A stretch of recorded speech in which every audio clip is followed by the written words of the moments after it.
All right, let's get into some more Michael Jackson. This is an interview from 1989. This is Michael Jackson and Ryan White. Of course, Ryan. That song he wrote for this little kid because this kid's not very well. So maybe we can find out a bit more about it in this interview. It'd be very interesting, actually. A bit upsetting, probably. You subscribe to this magazine, don't you? Pardon? I mean, this is a subscription for you? Yeah, or you can buy it in the store.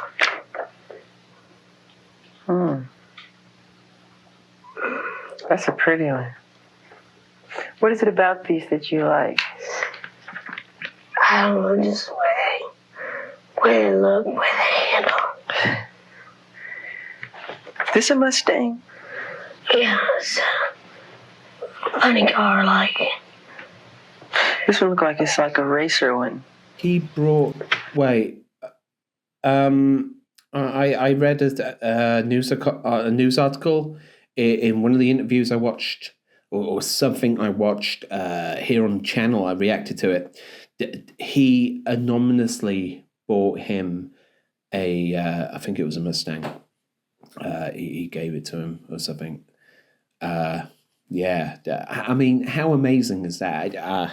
This is going to be tough. This is going to be tough, man. I rolled it back a few seconds. This one looks like it's like a racer one. A racer one. This is the kind you have in here? Show it to me. It's something like that. Except red. What color is yours? I don't have these pieces at the bottom. Those fancy wheels, but kind of like that. How fast do these go? They say they'll go 140. 140? When you get in your car, like, where do you ride around to? Like, yes. Just round down, cruise around, stop maybe for Coke or something. You have a good sound system in yours? Yeah. Big speakers. I have a good sound system in my car with a lot of bottom. I like because when the music comes on, I like it to be an impact. Pounds all the way down there. Yeah, where you feel the vibration. Yeah, man. Who do you listen to, like, when you... I listen to you and Bobby Brown and really anything that has a good beat to it too. Yeah.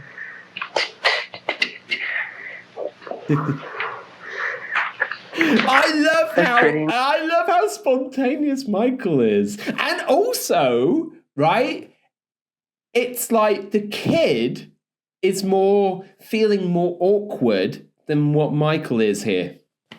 For definite. The kid is very, like, closed in, right? He feels like he's huddled into the corner, right? And he's got his hands here, right? And his legs are really close, right? In other words, he's a bit, like, nervous and maybe a little bit insecure that he's, like, on film and that he's talking to, like, Michael Jackson right next to him. But then you got Michael, right?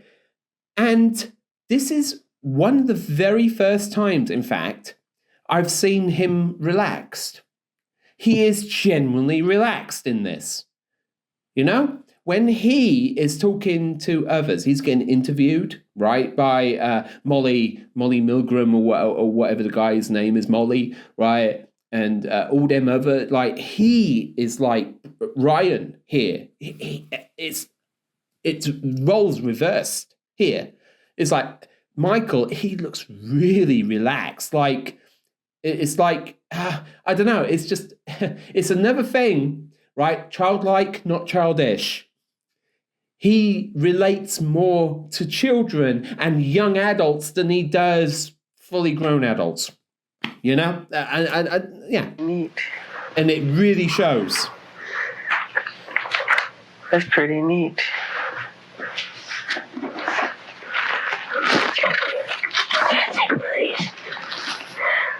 That's horrible.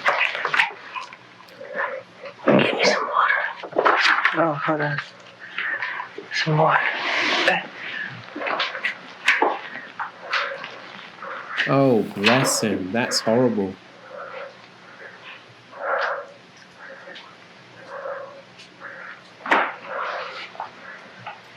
Oh, man.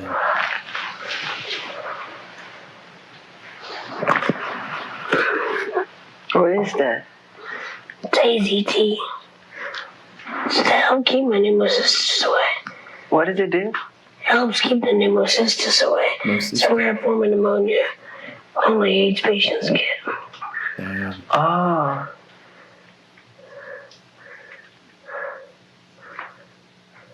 So it's important that you keep warm and all of that, huh? Try to stay away from colds. Yeah. Anything that involves the lungs is very important. Bloody hell. But it's so cold where you live in Indiana. Originally, where were you born? Kokomo. That's what happened actually down there with. Well, when I got AIDS,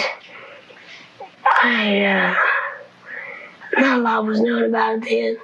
So I was in the hospital, wasn't feeling very good. But when I got out of the hospital, I started feeling a lot better. And just, I got bored. So I wanted to know if I could go back to school. Because I felt fine, at the time. So I tried to get me back in school. And they said there was no way. And it just started a big, long core battle. And mostly just people's fear and ignorance of AIDS. Stupid. The way it was spread. Now, what age were you when that first happened? I was 13. 13. Damn. Wow. How old were you when you first knew you had AIDS? 13. That's when it. Yeah. That is so scary that can happen so young, and what a life. No life, isn't it? It's I knew this was gonna be upsetting, man. I'm not coping with this very well. Seeing that on the television. Boy, that is so. Now you live in what? Cicero. How far is that from Kokomo? About 30 miles south of Kokomo. And these people in this new town, how are they treating you? Great. Before I come there to their school, they took the time and educated and understood everything there was to understand about AIDS. That's the way, yeah. And they really accepted me with open arms and just treated me like I was any other person there. What are some of the things, like some of the hardships that those people put you through in Kokomo? Like, well, my mom still has to work in Kokomo, so she's on a year's leave of absence right now, and they give her a really hard time at work because they blame her for for all the trouble that went on. They say she pushed me to do things. Ooh. And she was a cruel mother. No. She pushed you to do what? Forced me to want to go back to school. Not to stay home. And she said they didn't love me because she wanted me to go back to school. And because I would go there and, that I could really get sick. And she just didn't care for me. But that wasn't true at all. It was my decision. Really? That's stupid. Your mother's so sweet. Yeah. I mean, she seemed to be very nice. You can sympathize with that because of, it can't be easy on the parents of these. Sometimes you actually do forget that all these people who've got these deathly illnesses, who are going to die early. You sympathize with them, but sometimes you forget about the people around them, like their care system, like their parents or uncles, aunts, friends and whatever. You don't really think about them and how it affects them. So that was actually a really good question to ask. Fair play. Very pretty great question. She's really helped me through all this. Wow. Well, how do you feel now? So I feel, I'm feeling it's winter time back home, so I'm not. I've got a sore throat, but otherwise I'm feeling pretty good.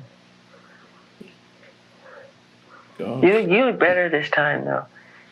I know I keep saying that, right? No, last time you just didn't look as well. Maybe, but I was exhausted after all day. But I noticed you were more active last time. You went swimming. You rode the motorbike. It was warmer too. That's true. I don't think I want to go swimming today. But you went in the jacuzzi. So he's met. So this is not the first time they've met. It's like the first time I saw you, you were a bit more active. You might look better, but you was more active last time. And you went in the jacuzzi, and you was swimming, and you was active. So in other words, he's been degrading. He's been getting worse. Wow, man. This is upsetting, man. I don't care for it much. I was having a really happy day, but this is really sad. This is sad. It's interesting. I remember you were talking about when we were in the car, how perseverance and your will to want to live is one of the things that have, made you survive so long when so many other AIDS patients have died. I mean, a lot of them don't have their family support either. They don't have their family support. I really had my family support.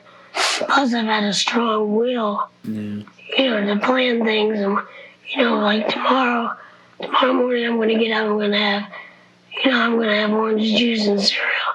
I'm not just going to think, what if I don't make it till tomorrow? I think about tomorrow, and I plan.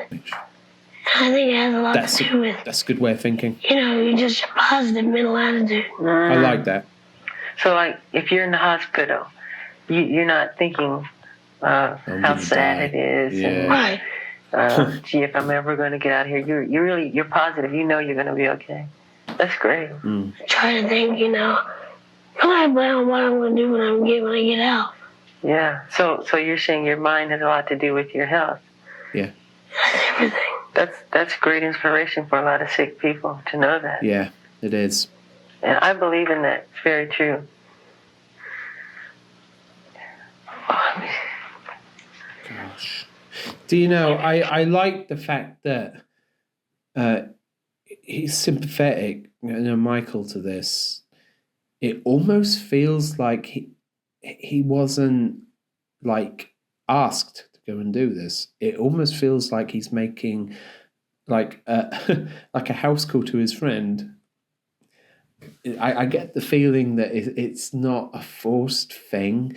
Some of these celebrities, right, they do this kind of thing for a PR stunt.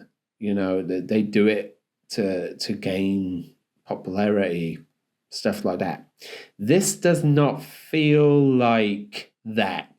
As I said, it feels like he's going to visit a friend. And that is just so lovely. That's lovely, man. I got tape. Some of my news clippings. Oh, your stuff you wanted me to see. Yeah.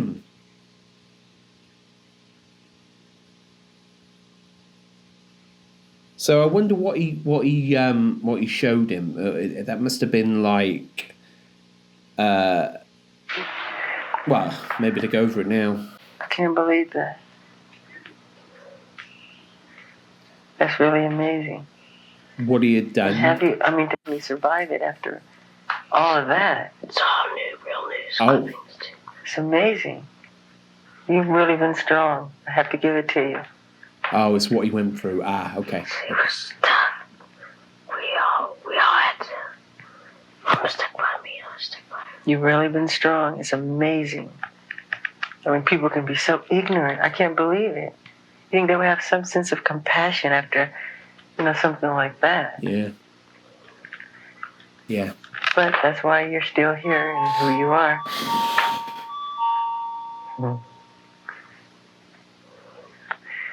Anyway, great. Let's go, let's take a walk. Yeah. Wow. It's a wonderful day in the neighborhood. I just love, I even with that, yeah.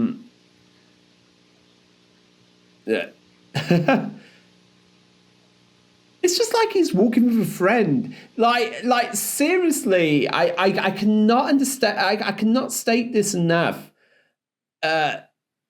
It's like he's visiting a friend. It's different. It feels different than what I've seen others do, like other celebrities. It's like, it's like Make-A-Wish and all that lot, whatever it's called. And you've got celebrities that go out to sick people and they say hi and whatever. This does not feel like that. It really does feel like he's genuinely like interested. He's genuinely worried. You know, what a nice guy. You know, seriously, Michael is a nice guy all round. That's what I've been trying to put across. Wow. My respect for him was already high. It's a bit higher now. I love his jacket, by the way. Like the red and the blue. Or was it? It could be red and black. Like with the sleeves. Looking fire here. And also he still had the long hair.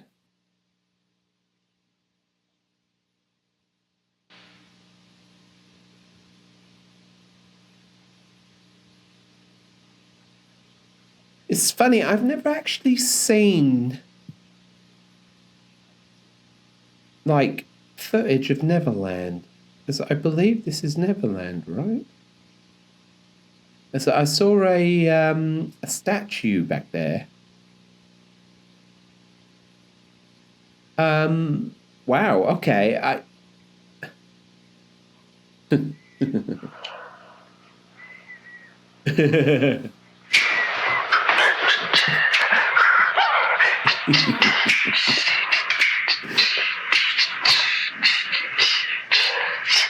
It's so cool. Oh, I like that. Do you know he got to dance with Michael Jackson? I mean, that is upsetting though. Like, I have AIDS at 13.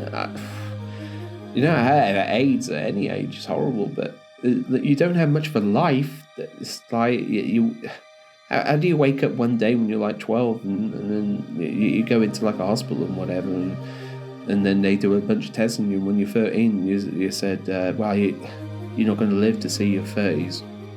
You know, you're not going to live to see your late 20s, and then he happens and dies. You know how hard that must be. I really do sympathise with Ryan in this situation, you know, and and the song that Michael Jackson wrote for him was bloody lovely. You should definitely go check that out if you haven't heard it, because it's got some lovely words to that. It's kind of put down on my day. It's very, very sad, but also it does show another half of Michael that I didn't actually know. It's like he's definitely, this is the first time I've ever seen anything quite like this with Michael. He is definitely more relaxed around kids, you know, children. He is more relaxed. It's like he's talking to how we would talk to an adult. It's a relaxed situation, but he doesn't feel that with adults. Now, loads of people would take this the wrong way, and they'd look at this and say that all these nasty things about him, because I've heard them. You know, I used to be one of them. You know, I've been there. And if you'd shown this to me, like I don't know, if you'd shown me this about a year ago, I might have had something different to say, but now that I've actually grown to know him over the last 10 months or so, I can say that it isn't the way it looks on the surface. It's just he's childlike, and I'll say it again. I always say it, almost every single video I say this, but I will stick up for him in this sense because you can see it. It's not malicious. Nothing he says is malicious, you know? Right, I'm gonna leave it at that and just say that this is sad, but it's also like an insight into how lovely and nice Michael Jackson was. I'll leave it there.